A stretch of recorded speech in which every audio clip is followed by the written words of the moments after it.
All right, today we're doing something a little different. We are going to take apart an official real estate proposal and see exactly how a neighborhood gets built, from the ground up. Let's get into it. You've totally done this, right? You drive by an empty lot one day and then seemingly overnight there are concrete slabs, wooden frames, and then, poof, a whole new row of houses. But the real story, that started years before anyone even broke ground. And to figure it all out, we're going to use this one project as our case study.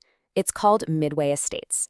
We're going to follow the paper trail, look at the data, the strategy, and the designs to really understand the anatomy of how a few houses become a real community. Okay, first things first. Let's meet the project. What exactly are we talking about here? So here's the quick rundown. Midway Estates is a pretty small-scale development down in DeKalb County, Georgia. The whole idea was to take this 1.3-acre plot of land and build 6 new, moderately priced houses.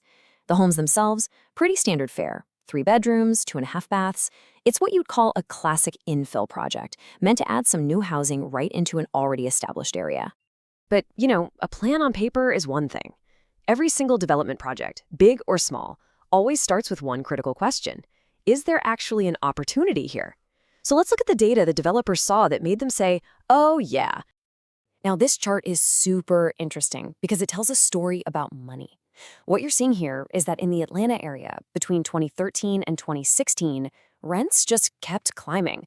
But at the same time, getting a mortgage was actually becoming a more affordable option. Now, if you're a developer, this is a massive green light. It means all those renters out there have a really strong financial reason to finally become homeowners. Okay, so you've got people who want to buy, but is there anything for them to buy? Well, that's the other half of the story. After the big economic slowdown from 2008 to 2013, almost nobody was building new homes. So the market starts to recover, people have jobs, they want to buy a house, but the shelves are empty. It's a classic supply and demand problem, which if you're a developer is a golden opportunity. And we're not talking about a small opportunity here. I mean, how big was the demand? Even the most conservative estimates at the time said the metro Atlanta area needed over 100,000 new homes. That number is just huge. It's a signal of a super healthy, growing market just begging for new construction.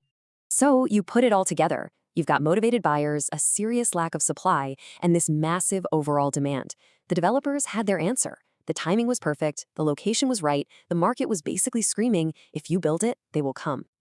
Okay, so you have a great idea and you've got the market data to back it all up. Now comes the really hard part, the part that can make or break an entire project before a single shovel ever hits the dirt. You got to get permission. And I'm not exaggerating how important this is. Just look at this quote. It's pulled directly from the project proposal. They call rezoning an important and pivotal business strategy. Think about that. Not just a piece of paperwork, but a core part of the whole business. This one step was, well, it was everything. So what in the world is zoning?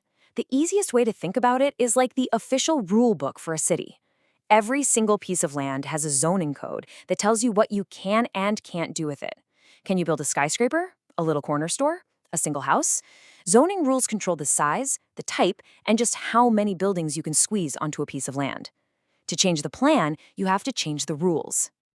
And this right here shows you the exact challenge that Midway Estates was up against. The property's original zoning code, R75, was for big, sprawling lots with just a few big houses. But their plan was for 6 moderately sized homes, which meant they needed smaller lots. They had to go to the county and convince them to change the zoning to RSM, a totally different code that allows for exactly that kind of denser, more efficient building. So how'd they do it? Well, on paper, the process is pretty straightforward. First, you submit your application. Then, you have to present your detailed site plan to the county commissioners. They're the ones who make the final call. If they like what they see, if it fits what the community needs, you get your approval. And for Midway Estates, that day was August 28, 2018. That was the pivotal moment the entire project became possible.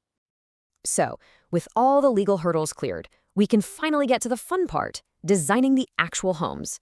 What exactly were the developers planning to build on this little 1.3-acre lot? They came up with 2 different models, the standard and the executive. As you can see, they're really similar in size, both hovering just under 1,800 square feet. Both have 3 bedrooms, 2.5 baths, and a 1-car garage. The main difference really comes down to the little details, like the executive model offering taller 9-foot ceilings on the main floor to give it a more open, spacious feel. And these weren't just your basic, no-frills houses. The proposal was filled with a long list of modern, kind of high-end features. We're talking stuff like tankless water heaters, crown molding throughout the house, a gas fireplace, granite or quartz countertops. All those little touches designed to attract buyers who are looking for a quality, brand-new home. Of course, a project like this doesn't just happen on its own. It takes experienced people to navigate everything from market analysis to county politics to construction details. So let's meet the team that brought this whole vision to life. So you had two main leaders here. Zaid Adib Ansari was the project manager. This guy had a 30-year career managing all sorts of complex projects. So he was the logistics expert. On the other side, you had Zakia Mohammed, the real estate pro. She'd been working in the Atlanta market since 1998 with millions in sales. She knew the market inside and out. It's really that perfect combination you need, the person who knows how to build it and the person who knows how to sell it. So when you really boil it all down, you see that building a new neighborhood is never an accident. It's this careful dance between seeing a need in the market, navigating all these complex local rules, and executing on a really clear, detailed plan. Every single thing we've looked at was a deliberate, calculated decision. Which leaves us with one last thought. The next time you drive past a new construction site, you'll know it's so much more than just wood and concrete. It's the final chapter in a long story about market trends, zoning battles, and a big bet on the future. So what does that new building tell you about the story of your own community?